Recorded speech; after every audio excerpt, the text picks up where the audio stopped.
Quand un F-35 américain est touché au-dessus de l'Iran et qu'un simple nom devient viral en France, que révèle vraiment l'actualité d'aujourd'hui? Oubliez le défilé de chiffres et de faits bruts. Ces dernières heures, le Moyen-Orient a basculé dans une séquence inédite.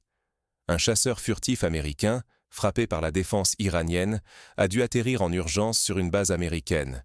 C'est la première fois qu'un tel incident se produit depuis le début de la guerre dans la région. Pendant ce temps, en Israël, une roquette interceptée s'est abattue sur une usine, provoquant un incendie et menaçant la sécurité industrielle d'une grande ville, tandis que des affrontements éclataient à Jérusalem, opposant des centaines de manifestants radicaux aux forces de l'ordre, au point que la police a dû utiliser des grenades assourdissantes. Même la vie quotidienne est bouleversée. Une dispute mortelle éclate juste après une alerte aérienne, révélant la tension extrême qui pèse sur la société. À tout cela s'ajoute le tumulte politique. En France, des polémiques surgissent autour des élections, pendant que des flots d'influence et d'informations traversent les frontières. Ce ne sont pas seulement des crises locales, c'est un jeu d'équilibre mondiaux, où chaque événement, chaque image, chaque rumeur peut ébranler la stabilité, influencer les marchés ou entacher une réputation. Ignorer ces signaux, c'est prendre le risque de passer à côté des vrais enjeux, notre sécurité, nos valeurs et même nos intérêts personnels. Pour comprendre comment tout s'imbrique, plongeons ensemble dans le contexte et démêlons la mosaïque d'événements qui secouent la région. Que se passe-t-il vraiment depuis que la tension entre l'Iran, Israël et les États-Unis a atteint ce nouveau pic? Ces dernières 48 heures, la région a basculé dans une nouvelle ère d'incertitude. Tout a commencé avec un incident sans précédent. Un avion de chasse F-35, symbole de la puissance aérienne américaine, a été endommagé lors d'une mission près de la frontière iranienne. C'est la toute première fois que l'Iran parvient à toucher un appareil de ce type, qu'il soit américain ou israélien. La riposte ne s'est pas fait attendre, des frappes ciblées, des mouvements de troupes et une rhétorique de plus en plus belliqueuse de part et d'autre. Mais pendant que les projecteurs étaient braqués sur les hauts commandements, le quotidien des civils a été bouleversé.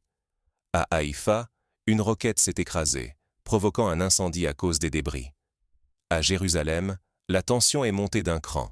Des protestataires radicaux se sont mobilisés contre la construction d'une nouvelle ligne de tramway.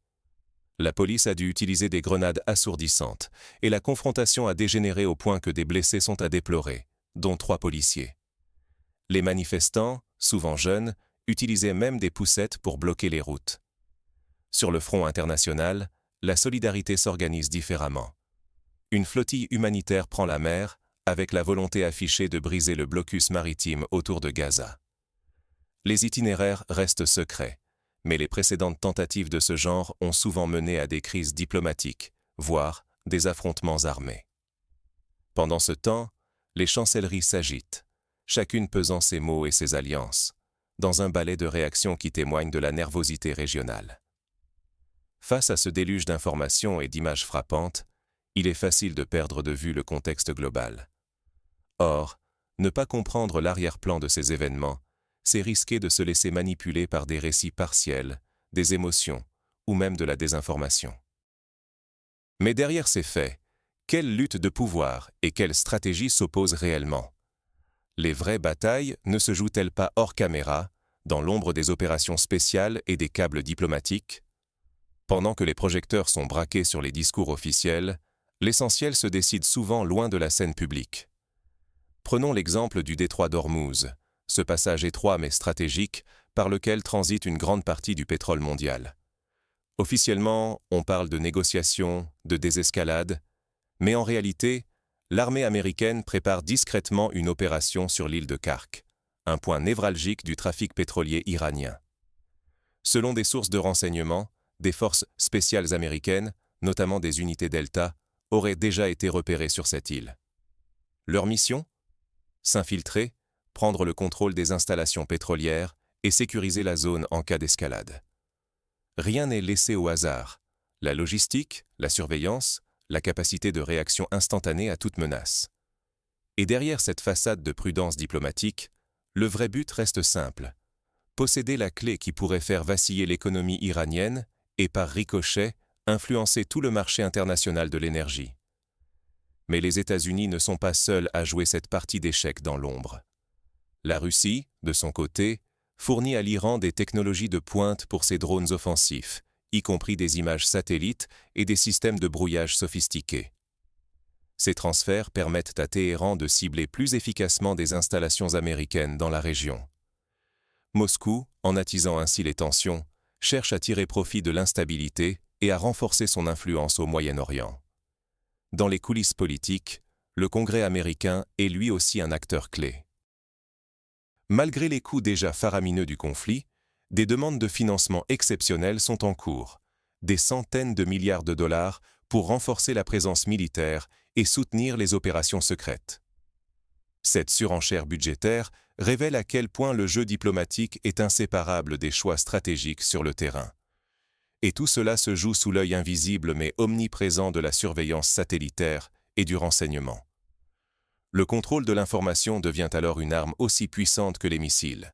Ce qui est révélé ou tue façonne la perception du public, influence les marchés et peut précipiter, ou au contraire retarder, une escalade majeure. Sous-estimer ces manœuvres de l'ombre, c'est ignorer les véritables rapports de force et prendre le risque d'une conflagration mondiale soudaine. Mais alors, quelles conséquences ces stratégies invisibles auront-elles sur la stabilité régionale et la sécurité internationale? C'est ce que nous allons explorer dans la suite. Quand la guerre sort des champs de bataille pour s'inviter dans les rues, les foyers et même les urnes, qui en paie le prix? Ces dernières semaines en Israël, la réalité frappe de plein fouet. Une roquette s'abat en plein centre du pays, ravageant une voiture en quelques secondes. Une famille s'en est sortie vivante, mais marquée à jamais. Ailleurs, 2 personnes âgées ont perdu la vie lors d'une attaque similaire, et plusieurs quartiers de Ramat Gan comptent leurs blessés. Derrière chaque statistique, ce sont des vies bouleversées, des liens familiaux mis à l'épreuve. Mais le conflit ne se limite pas au front. À Jérusalem, la tension sociale monte. Des manifestations ultra-orthodoxes éclatent contre des projets d'infrastructure, révélant des fractures profondes entre communautés. Sur les réseaux sociaux, la polarisation s'étend. En France, certains courants politiques en profitent pour amplifier le débat, attisant peur et division. Les discussions en ligne, parfois virales, peuvent façonner l'opinion bien au-delà des frontières des États concernés. À l'international, les réactions s'enchaînent. Plusieurs pays musulmans, d'Égypte à la Turquie, du Qatar au Pakistan, ont condamné les attaques contre les civils et les infrastructures en Israël, réaffirmant le droit à la défense, mais rejetant toute violence contre des objectifs non militaires. Ces déclarations pèsent sur la diplomatie régionale et influencent les positions d'autres puissances. Sur le plan économique, la guerre impacte aussi les institutions. En Israël, près de 800 millions de shekels destinés aux écoles religieuses ont été gelés, une décision liée à la question sensible du service militaire et de la place des femmes dans l'armée. Ces choix budgétaires attisent les débats sur la cohésion sociale et les droits fondamentaux. Laisser l'émotion prendre le dessus, c'est risquer la polarisation, la défiance envers les institutions et une instabilité qui pourrait menacer certains droits acquis. Pourtant, même sous une telle pression, certains pays affichent une étonnante résilience. Que pouvons-nous en apprendre? Pourquoi Israël figure-t-il parmi les pays les plus heureux au monde, alors même que la guerre fait rage? Selon le dernier World Happiness Report, Israël se hisse à la 8e place mondiale, devant le Canada, l'Allemagne ou encore le Royaume-Uni. L'explication ne se limite pas à la simple accumulation de ressources ou à l'absence de conflits, bien au contraire. Ce sont les liens familiaux solides, la solidarité entre citoyens et une confiance profonde envers le pays qui forge cette résilience unique. Les experts soulignent aussi l'importance du soutien mutuel, particulièrement chez les jeunes Israéliens qui se classent parmi les plus optimistes au monde dans leur tranche d'âge. Attention, cela ne veut pas dire que la population échappe au stress ou à l'anxiété. Les niveaux de tension ont grimpé, l'incertitude pèse, les pertes sont bien réelles. Mais face à l'adversité, la société israélienne parvient à préserver un optimisme collectif, à cultiver la force de se projeter vers l'avenir. C'est un rappel puissant. Dans la tourmente, il est possible de rester debout et de garder espoir. Ce constat va bien au-delà du cas d'Israël. À l'heure où la désinformation circule à une vitesse folle, où l'émotion brute remplace parfois l'analyse, il devient vital de garder l'esprit critique. Il ne suffit pas d'accumuler les faits. Il faut comprendre ce qui se joue en profondeur, prendre le temps de s'informer, de questionner, de recouper les sources. C'est ainsi que les sociétés traversent les crises sans céder à la peur ou à la résignation. Ignorer ces leçons, c'est risquer de sombrer dans l'angoisse, la passivité, ou pire, d'accepter la banalisation de la violence comme une fatalité. Alors, comment ces enseignements peuvent-ils façonner notre manière de regarder l'actualité et d'y réagir? C'est ce que nous allons explorer dans la dernière partie. Ce que vous venez d'entendre n'est pas qu'un simple résumé. C'est une invitation à regarder au-delà des apparences. Dans ce Moyen-Orient en ébullition, chaque événement, chaque déclaration, chaque image diffusée façonne bien plus que le fil de l'actualité. On l'a vu, des familles endeuillées par des frappes, des débats religieux sur la place des femmes dans l'armée israélienne, ou même ce simple fait divers à Arcis-sur-Aube, où les noms des candidats secouent les réseaux sociaux jusqu'au-delà des frontières françaises. Tous ces éléments participent d'un théâtre où la sécurité, la société, la diplomatie et les médias s'entremêlent. Dans ce contexte, il est tentant de se réfugier dans la passivité, de croire que les faits parlent d'eux-mêmes ou que les récits officiels sont neutres. Mais attention, regarder l'actualité sans recul, c'est accepter de se laisser influencer par ceux qui maîtrisent le récit, qu'ils soient politiques, religieux ou médiatiques. Cette influence, souvent invisible, façonne notre rapport à la vérité, à la peur, et même à la tolérance ou à l'intolérance. Nous vivons à une époque où la technologie permet de relayer l'information en un clin d'œil, mais où la désinformation se glisse tout aussi vite, brouillant la frontière entre le réel et la perception.